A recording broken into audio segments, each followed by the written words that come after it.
Bonjour à tous.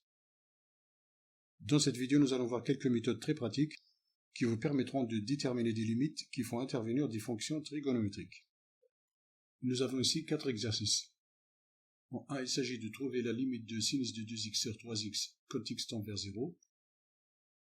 En 2, limite de sinus de 2x sur sinus de 3x quand x tend vers 0. En 3, limite de 1 moins cos x sur x quand x tend vers 0. Et le dernier, limite du sinus de x moins cos x plus 1 sur x, quand x tend vers 0. Je vous rappelle deux résultats du cours. Limite de 1 moins cos x sur x au carré quand x tend vers 0 est égal à 1 demi. Limite de sinus de x sur x quand x tend vers 0 est égal à 1. Calculer une limite, c'est une question qui revient souvent dans des exercices. Il est donc très important d'avoir la méthode en tête. Voilà, vous avez tous les éléments pour pouvoir résoudre ces exercices.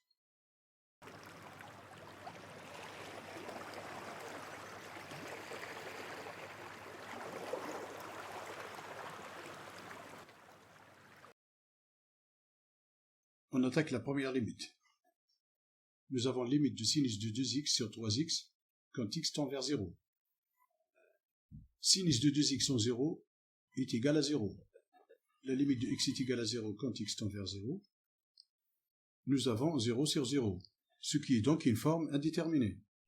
Ni au moins, quand on vous demande de déterminer des limites avec des sinus en 0, il faut penser toujours à cette limite importante. Ici, nous avons limite de sinus de x sur x. Mais là, on a sinus de 2x. Ce n'est pas tout à fait la même chose. Mais on peut se ramener à cette limite sans problème. Il faut faire apparaître au numérateur la même quantité que celle-ci. Nous avons ici 2x. Il faut faire apparaître en bas 2x.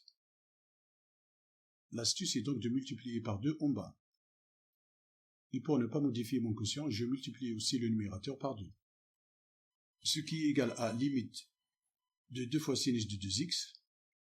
Le numérateur est inchangé. Par contre, au dénominateur, j'ai permuté entre 3 et 2. La multiplication est commutative. Par cette technique, nous avons fait apparaître au dénominateur les 2x qui nous manquaient. Nous avons donc 2 tiers, on sort les 2 tiers, fois limite de sinus de 2x sur 2x en 0. Ici, on fait un changement de variable. On pose grand X est égal à 2x. On a donc limite de sinus de 2x sur 2x en 0 est égal à limite de sinus de grand X sur x quand grand X tend vers 0, ce qui est égal à 1. Quand petit x tend vers 0, grand X tend vers 0 aussi. On a donc cette limite égale à 1. 1 fois 2 tiers est égal à 2 tiers. On a donc limite de sinus de 2x sur 3x en 0 est égal à 2 tiers. On attaque la deuxième limite. Limite de sinus de 2x sur sinus de 3x quand x tend vers 0. Comme tout à l'heure, on regarde ce qui se passe pour chaque partie. Limite de sinus de 2x quand x tend vers 0 est égal à 0. Limite de sinus de 3x est égal à 0. On a 0 sur 0, ce qui est donc une forme indéterminée. Mais comme notre limite est composée uniquement de sinus, il faudra penser à cette limite. Il va falloir donc se débrouiller pour se ramener à cette limite. On a séparé ici le sinus du haut de celui du bas. On a donc sinus 2x sur sinus 3x est égal à sinus de 2x sur x fois x sur sinus 3x. On a fait apparaître un x en bas et un x en haut. Ceci pour x différent de 0, car la division par 0 est interdite. Donc pour se ramener à cette limite, on procède par étapes. On a fait apparaître dans un premier temps x. Dans un deuxième temps, pour faire apparaître 2 ici, on a fait donc 2 fois x. Et pour ne pas modifier mon quotient, je fais 2 fois aussi au numérateur. La même chose ici, pour faire apparaître le 3, je fais 3 fois x.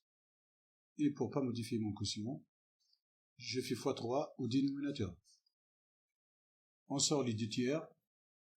donc fois limite de sinus de 2x sur 2x, fois limite de 3x sur sin 3x, quand x tend vers 0. Cette limite est égale à 1, celle-ci aussi est égale à 1, car 3x sur sin de 3x est égal à 1 sur sin de 3x sur 3x. Donc limite de 3x sur sinus de 3x en 0 est égale à limite de cette quantité en 0. Limite de 1 en 0 est égale à 1, et limite du sinus de 3x sur 3x est égale à 1. 1 sur 1 est égal à 1. Donc cette limite est égale à 1. Nous avons donc 2 tiers fois 1 fois 1, ce qui est égal à 2 tiers.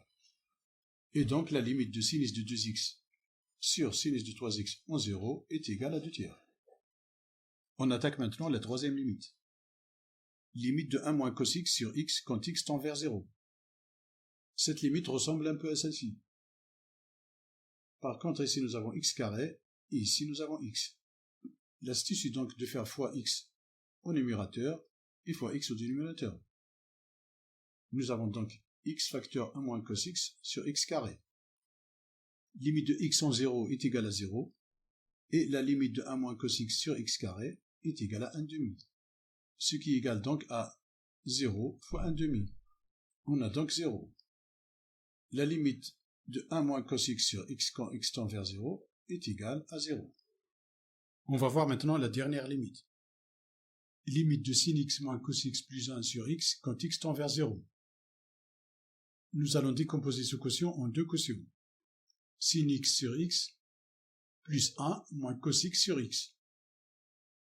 Nous allons donc récupérer la somme de deux limites.